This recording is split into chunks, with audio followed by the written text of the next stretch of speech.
You're watching a special coverage as election results come in from Germany. The first trends already showing that Angela Merkel's party is in the lead with 32.5% of the vote. The opinion polls did throw up some interesting numbers. Most likely, Angela Merkel will be faced with the choice of picking a coalition partner.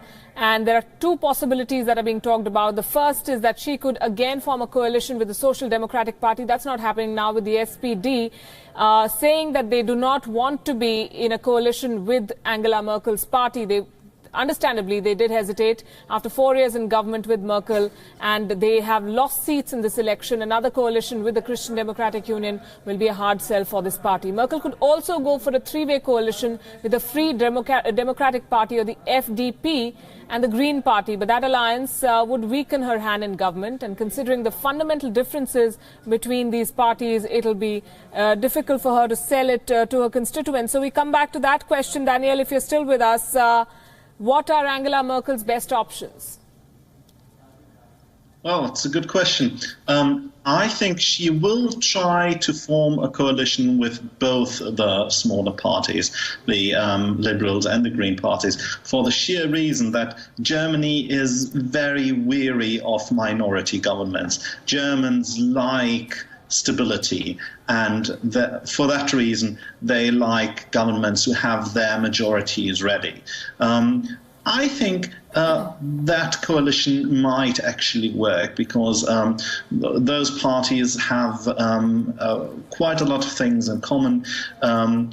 The Greens and the Liberals, they are both for investing in education and in digitalization. And as we have discussed before, the CDU, the Conservative Party, has moved to the center. I think what will be really the interesting question is how will that share of right-wing deputies in the German parliament, how much pressure will that exert on the next government? How strong will the polarization be in Germany? And I think that will be also decisive for the power that Angela Merkel has in determining future European politics and in keeping the European Union together and even trying to integrate it even stronger. And I think both are interlinked. Her domestic strength, which depends in a way on the polarization that the right wing might bring about, and her European clout. Ambassador Singh, I want to ask you about how the government of India will be looking at this and how relations have shaped up since 2014 between New Delhi and Berlin. I think the relationship between India and Germany is really very good, and it is heading towards the best ever. Perhaps it doesn't have all the things in place, but the policies and the attitudes are all very well matched. And as Prime Minister Modi has said, we are made for each other. Mrs. Merkel, when I met her several times, always had words of high praise for Mr. Modi. And in Germany, Mr. Modi was seen as the harbinger of a new dynamic India, ever since he went to Hanover in 2015 with the Make in India logo. So this fact that the Indian machine is moving is now well seen in Germany. The agenda of the last two meetings of the Intergovernmental Commission of 2015 and 17 is very clear. Individual SPD ministers have been pro-India. The CDU ministers have been gung-ho on India. So to me, there is a positive sign if there is a CDU-FDP coalition, because both those parties are very well disposed to India. Not to say the SPD is not, but we believe that this coalition will continue to implement the decisions reached between the Prime Minister and Chancellor Merkel.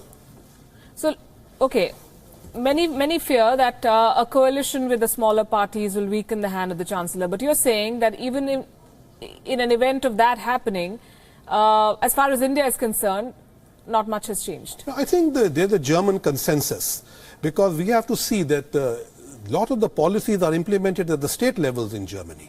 And in most of the state levels, the CDU is not in power.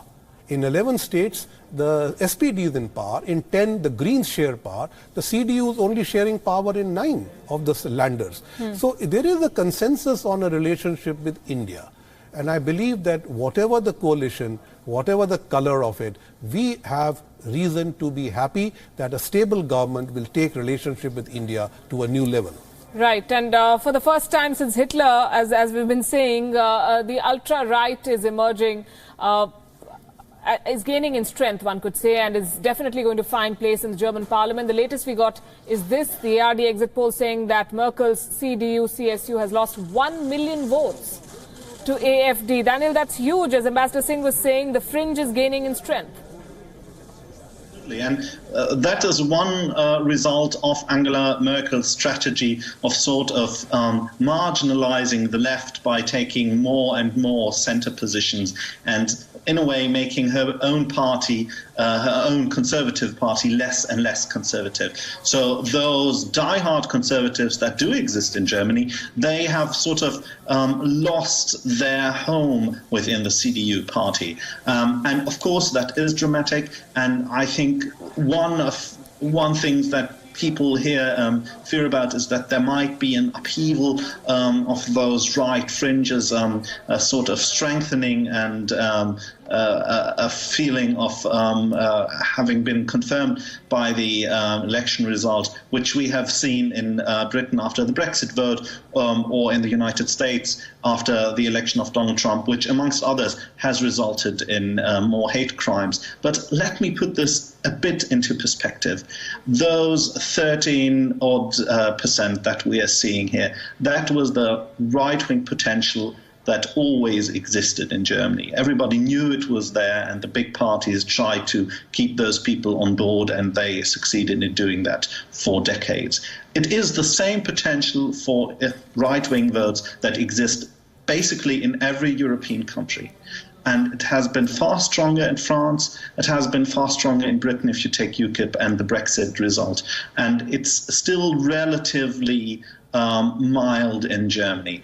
And I think what will be interesting to see now is how these right-wing parties really fare on the open stage, because now for the first time they are forced to do real politics on the open stage of German national politics. And there is a chance that they will not fare as well as some of their supporters hope. Ambassador Singh, this is, of course, the big headline, and as Danielle says, that she's lost some of her core constituency to the ultra-right. But she did try course correction at some point by banning the burqa, by saying that Islamist terror is the biggest threat to Germany, by taking an anti-gay position. Do you think that hasn't really worked well? Actually, I think the fact that she said no more immigrants in a kind of a policy, and she was helped by some East European countries who stopped the immigration, this has helped her. But there is a fact that a lot of people who didn't vote last time have voted for the fringe parties, including the AfD. Then there's the anti-immigrant segment, when, as Daniel correctly said, there is the right wing of the CDU, which has gone with the AfD. But that's not so large. And there is also the anti-immigrant part, the Eurosceptics. There are plenty in Germany, and that is the more dangerous part, the Eurosceptics going with the AfD. So, and Mr. Martin Schulz, the pro-Euro guy, coming in and taking his party down. So this is not the sign perhaps Europe was looking for. So therefore, again, the gentle hand of Mother Merkel is required to keep the European policy of Germany intact. We have to look at the winners of this election, which are the AfD. They were fringe. After this, I think they are at the center. It will be wise for the SPD not to try and form a government and go back to opposition to regain their space. Also, to prevent the AfD from becoming the main opposition in the Bundestag. So I think these are the ways the German politicians are going to work out a coalition and work out an opposition coalition to perhaps keep the AfD under check. Sure. Mandy Clark, our bureau chief from London, is also live with us. Mandy, the first results coming in, and yes, Angela Merkel was expected to win. She is most likely winning. But the bigger headline is the AfD, 13.5% of the vote share. Some saying that 1 million of Angela Merkel's party's votes have been transferred to the far right. And that is perhaps another example of the general shift to the right in Europe. Yeah, I think that is a big takeaway. They in many ways obviously didn't win, but they would be seen as the big winners in this election. It means the far right now has a seat in Parliament, which they haven't had in an awfully long time. So it's also a message to Angela Merkel that there is a lot of issues that her voters simply disagreed with her and went to this right-wing group. So certainly the big takeaway, it will be very interesting how they do now that they are, some of them will be in Parliament, what their policies and how they will work together if they choose to work together. And we've seen that, at least in Britain, when people take very hard stances. Once you're in politics, once you have to negotiate it, suddenly you see more leeway. So it'll be interesting in the years to come how the far right holds its position in Parliament. Martin Schulz making a statement. He's speaking in German, and we will try and tell our viewers what is being said there. But Daniel, how is European Union going to be looking at these results, and what do they expect from Merkel in particular, who though has been who's ruled Germany with an iron fist, hasn't, according to some, been able to lead the EU as she should have? Well, I think they'll be concerned about that proportion of right-wing voters, and they will be asking themselves if Angela Merkel is going to make concessions to these voters in trying to cater for their EU critical, for that criticism of the EU which those voters share.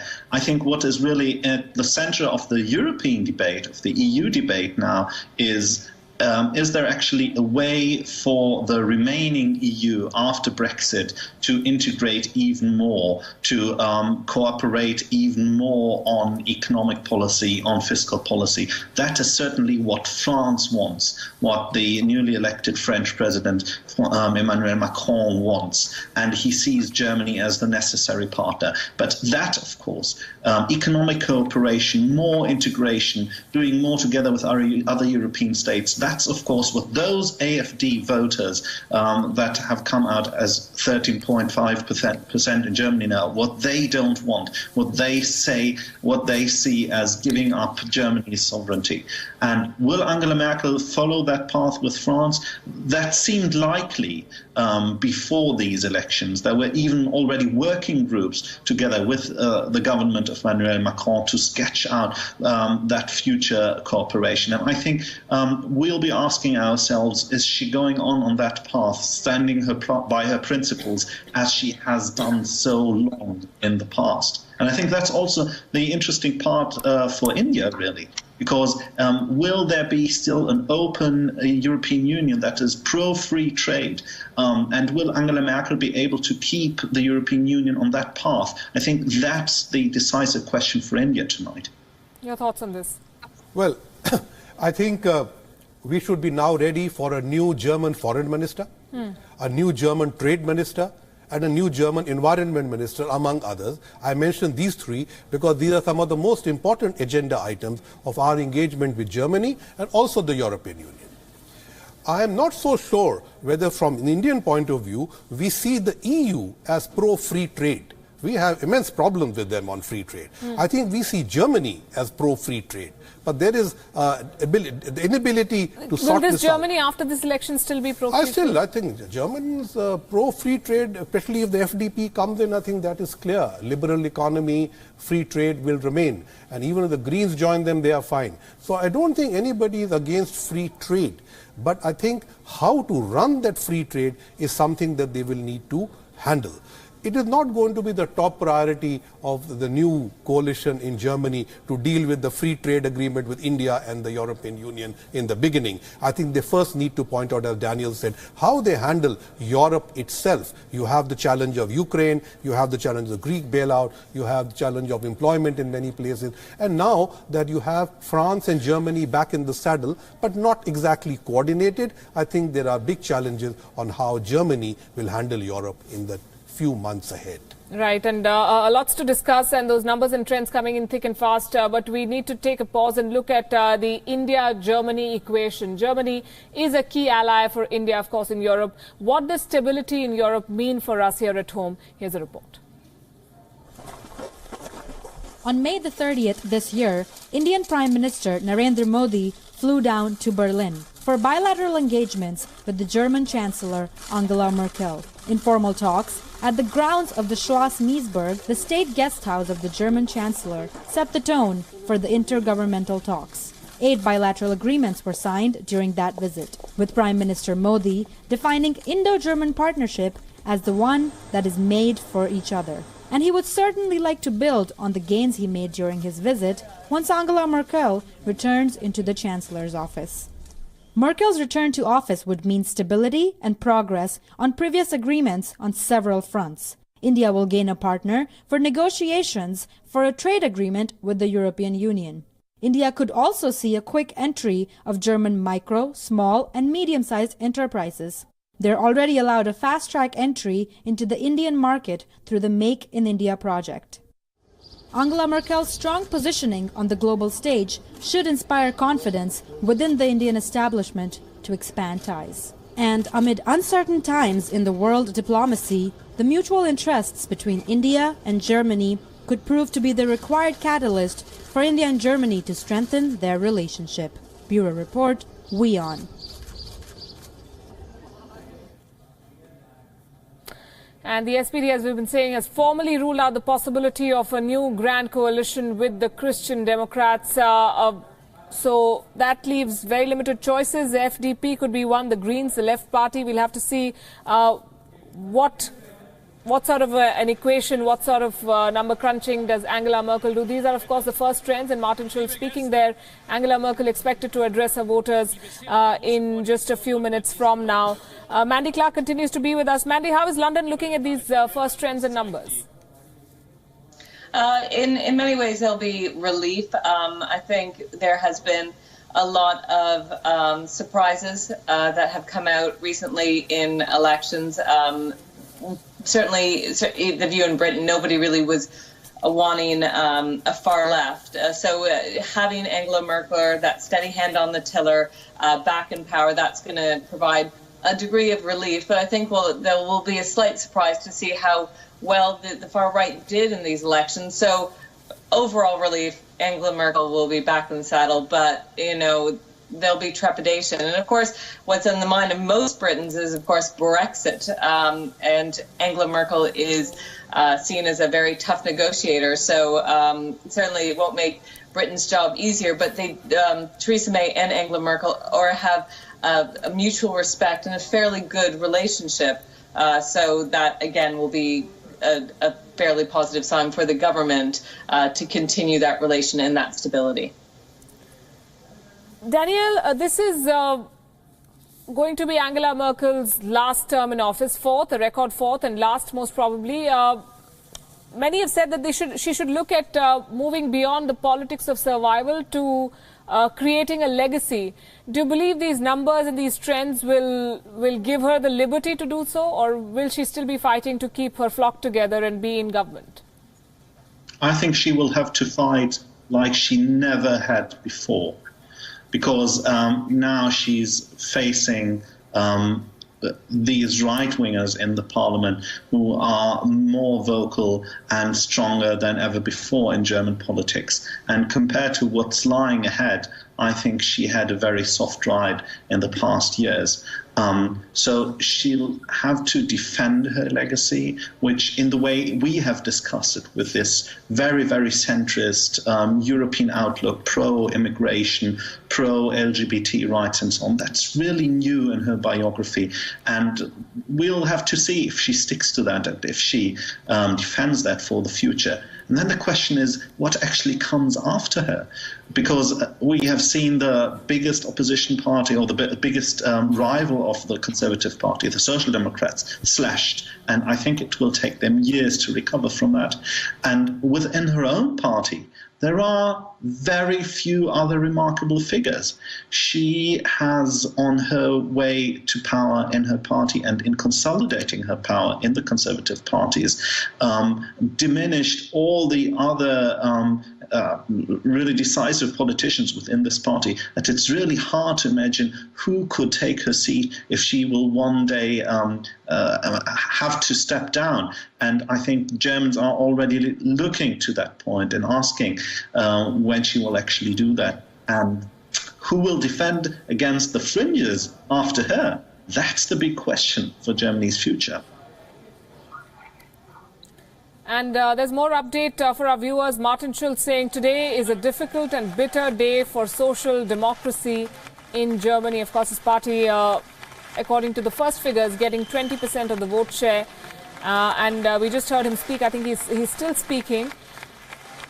But going back to Angela Merkel, 12 years, of course, is a lot of makes for a lot of anti-incumbency. She's taken some unpopular decisions, some tough decisions, some controversial ones, and still she remains the best choice for Germany. Why is that? Stability is one of the biggest driving factors. The surprise victory of Donald Trump in the US elections and Britain's Brexit vote have had an impact on Germany, something that Germans would like to avoid in their country. She projects stability for the European Union, and Merkel's return to power will also be a big boost for Brussels. After the new government takes the oath of office, they will be required to take positions on the transatlantic partnership, the ongoing crisis in Africa and West Asia, and Russia's growing aggression in global diplomacy. Also, all of this, of course, requires a steady hand, and Angela Merkel presents the best option. Your thoughts on this? Why is she, despite everything, being seen as the best choice, not only for Germany, but also for Europe? I want to say two things. One, to expect a bigger surprise than what we have got today was unrealistic from a German election.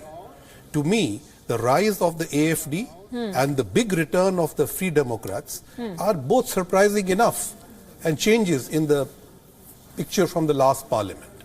Secondly, the fact that Mrs. Merkel brought her party to the center is well known and took over many of the socialist agendas. But don't forget, she did open up immigration. Was that her biggest fault in hindsight? Well, let's leave the fault part. It is the biggest initiative, besides the fact that she decided to shut down nuclear power in a flash and go for renewable energy. Now, these are not simple things which just came from an old party. These were new things she did. The fact that she then announced in July that LGBT rights would be accepted, or that women in corporate boards would get reservation.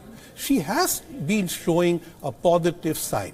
I remain convinced that in the next term, she will set up a legacy. The problem is in the initial stage, how to form a coalition in which there will be much give and take. The example of that is what happened in North Rhine-Westphalia, where they unseated the SPD in a surprise. And then they negotiated with the Greens and the FDP to form a government. It takes several months. But once you have that in place, I think you will see Merkel strike out on her own.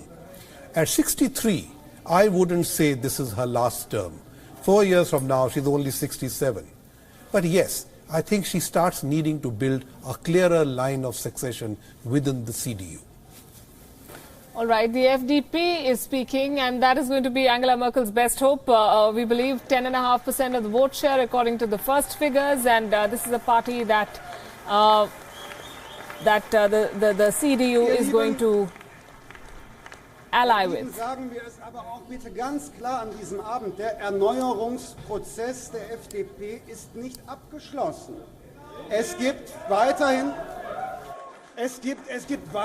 enorm viel zu tun, und deshalb lade ich alle diejenigen ein, die heute die Freien Demokraten gewählt haben, unser Anliegen zu ihrem Anliegen zu machen und mitzuhelfen, dass wir auf Kurs bleiben. Werden Sie heute Mitglied der FDP.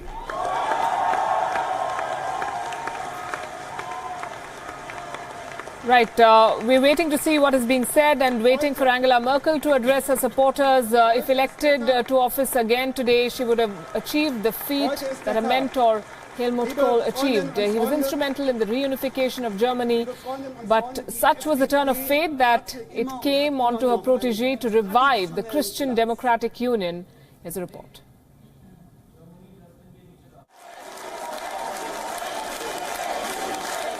Angela Merkel is on the cusp of an extraordinary feat. But her party, the Christian Democratic Union, is no stranger to that. Merkel is on course to replicate the achievement of her mentor Helmut Kohl, the man who oversaw the reunification of East and West Germany. Kohl first gained prominence when he was elected Prime Minister of the Rhineland Estate in 1969. He was elected the chair of the Christian Democratic Party in 1973. After losing his first battle to the Chancellery in 1976, it took Kohl 7 years to emerge as a contender and form a coalition government in 1983. In 1984, Kohl not only laid the foundations for the reunification of Germany, but managed to hammer out a historic reconciliation agreement with France. 6 years later, his drive for unification succeeded, and he became the first chancellor of a reunified Germany. Kohl's final years in office were full of turmoil. The reunification proved to be expensive, forcing his government to raise taxes and cut spending, leading to Kohl's exit from office in 1993. 8 years later, Kohl was charged for accepting illegal contributions and was fined. In many ways, Helmut Kohl paved the way for the rise of Angela Merkel, who now faces similar challenges of overcoming differences not only at home but within Europe as well. Bureau Report, WION.